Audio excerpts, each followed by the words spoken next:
I never liked surprises. That might sound strange coming from a man who spent most of his life building things, businesses, relationships, a family. But surprises had a way of pulling the rug out from under you. Still, when my son Daniel insisted I take the weekend off and not worry about a thing, I let myself believe this time would be different. I was turning 60. Daniel had been unusually attentive for weeks, calling every day, asking about my health, my favorite foods, even whether I still talked to certain old friends. He said he was just checking in, but there was a brightness in his voice I hadn't heard in years. My wife, Elaine, noticed it too. "He's up to something," she said one evening, smiling as she folded laundry. "For once, maybe something good," I replied. Elaine didn't answer. She never rushed to conclusions. That was one of the reasons I married her. The morning of the party, Daniel picked me up early and drove me to a lakeside property he'd rented for the day. He said friends and family would arrive later. Elaine followed in our car, saying she wanted to stop by the florist to grab something she'd forgotten. The place was beautiful, white wooden railings, a wide lawn sloping toward the water, strings of lights already hung between trees. A catering truck was parked discreetly behind the building. I felt a lump rise in my throat. My son had really done this. "You deserve it, Dad," Daniel said, clapping me on the back. "You've given everyone so much." Those words stuck with me, because they didn't sound like Daniel. He had always been a good son, but distant, practical. Affection wasn't his strong suit. Yet that day he hovered around me, offering drinks, suggesting I sit, insisting I relax. When Elaine arrived an hour later, her smile looked practiced. She leaned in close and whispered, "Something's not right, look at this." She slipped her phone into my hand. On the screen was an email chain. The subject line read, "Final Steps Party Day." I scrolled. My name appeared again and again, not as a guest of honor but as a topic. "Once the guests arrive, make sure he signs the papers casually. Maybe say it's for the venue or catering confirmation. He trusts you, he won't read closely. After today, everything transfers cleanly." My chest tightened. "What is this?" I whispered. Elaine's voice trembled. "I found it this morning. Daniel left his tablet open at home last night. I wasn't snooping, I just wanted to turn it off." The emails weren't just from Daniel. They included his business partner, his lawyer, and my former accountant. The documents attached were unmistakable. Asset transfers, power of attorney forms, amendments to trusts I'd set up decades earlier. All dated for today. My birthday.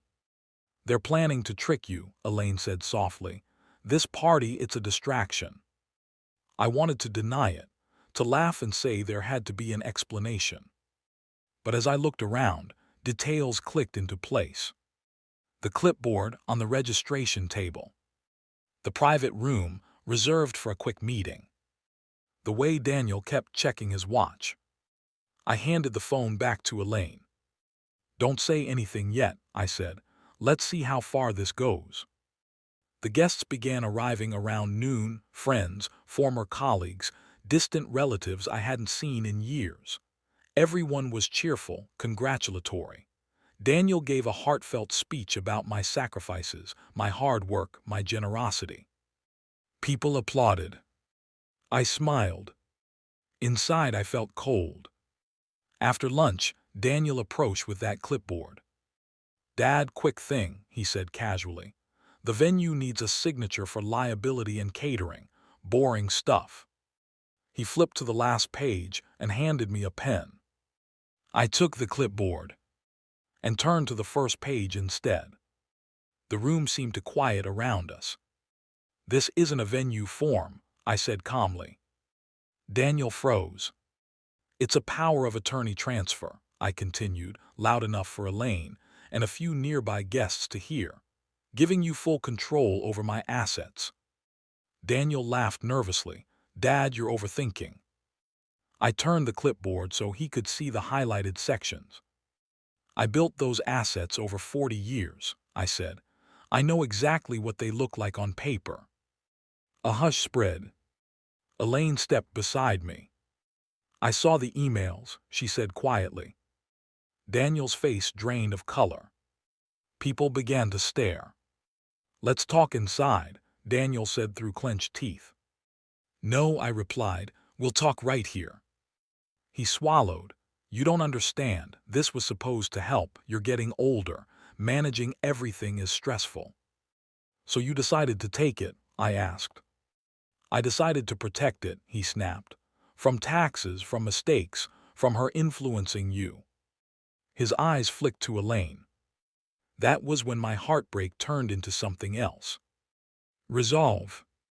I already planned for my age, I said. That's why I updated my will last month. Daniel blinked. What?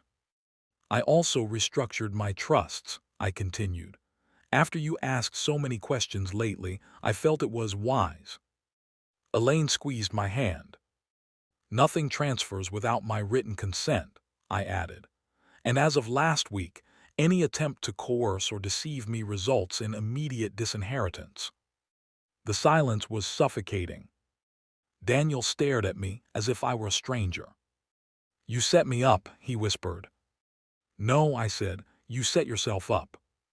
He stormed away moments later, humiliated, leaving the party he'd orchestrated unraveling behind him. Some guests quietly left, others stayed unsure what to say. Eventually the music returned, softer this time. Elaine and I sat by the lake as the sun dipped low, the string lights flickering on one by one. I'm sorry, she said, that this happened today of all days. I shook my head. No, I said, I'm grateful. For what? That you trusted your instincts, I replied, and that I found out now while I still had a choice. Daniel didn't speak to us for months after that. But I slept better than I had in years. Because the party wasn't a celebration of my past. It was a reminder to protect my future.